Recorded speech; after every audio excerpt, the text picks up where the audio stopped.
Halo peserta sekalian, pada video kali ini kita akan membahas konsep dasar dan paradigma baru asesmen alternatif.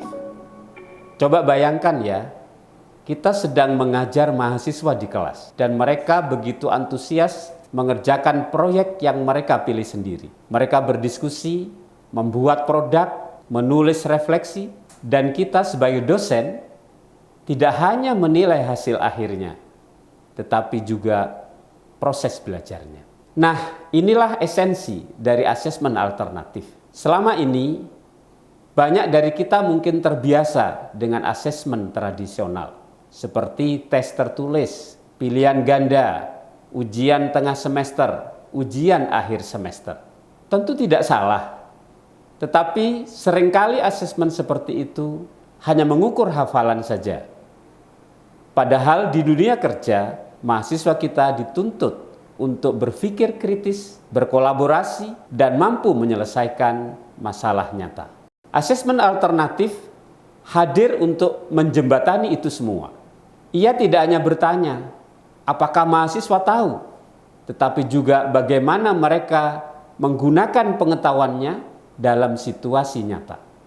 Secara sederhana, asesmen alternatif adalah penilaian yang berbasis pada tugas-tugas autentik. Tugas yang menyerupai dunia nyata, kontekstual, dan menantang mahasiswa untuk berpikir serta berkreasi.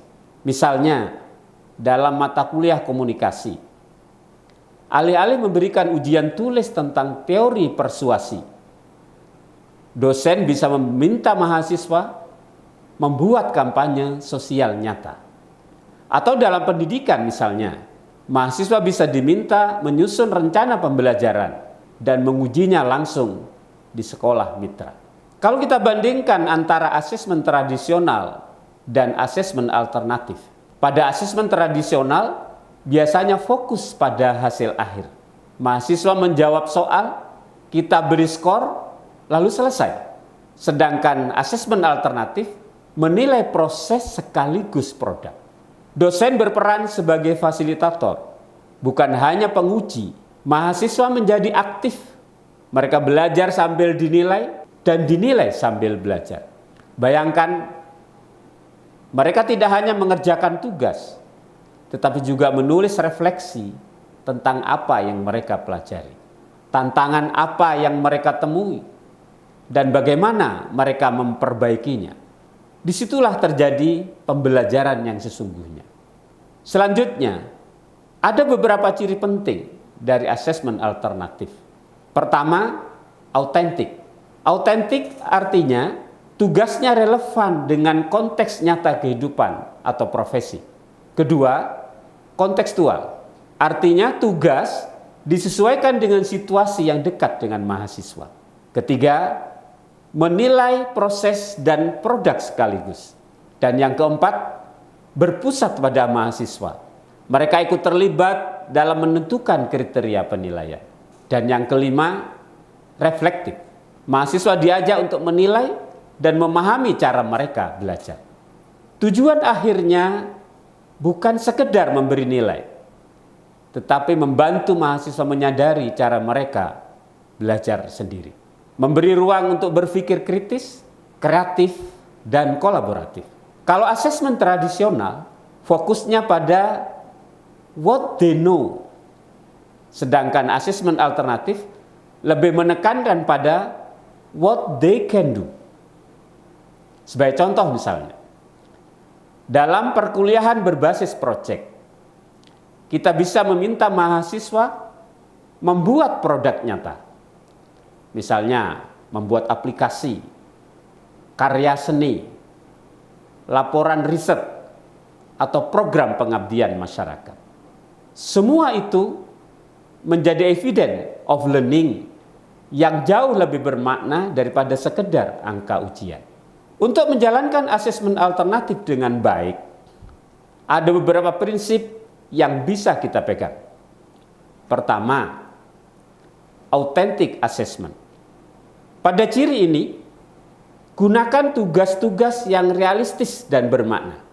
Yang kedua, performance based assessment, fokus pada kinerja dan keterampilan nyata mahasiswa. Dan yang ketiga, project based assessment.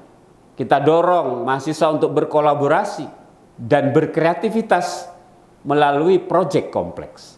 Dan keempat, portfolio assessment. Kumpulkan bukti perkembangan belajar mahasiswa secara berkelanjutan. Dan yang kelima, reflective assessment. Pada bagian ini, beri ruang bagi mahasiswa untuk menulis atau berdiskusi tentang pengalaman belajarnya. Nah, di era outcome based education atau OBE, paradigma asesmen pun bergeser. Sekarang, asesmen harus selaras dengan capaian pembelajaran lulusan atau CPL. Artinya, kita tidak hanya menilai apakah mahasiswa lulus ujian, tetapi apakah mereka benar-benar mencapai kompetensi yang kita targetkan. Asesmen menjadi bagian integral dari proses pembelajaran, bukan kegiatan di akhir semester semata.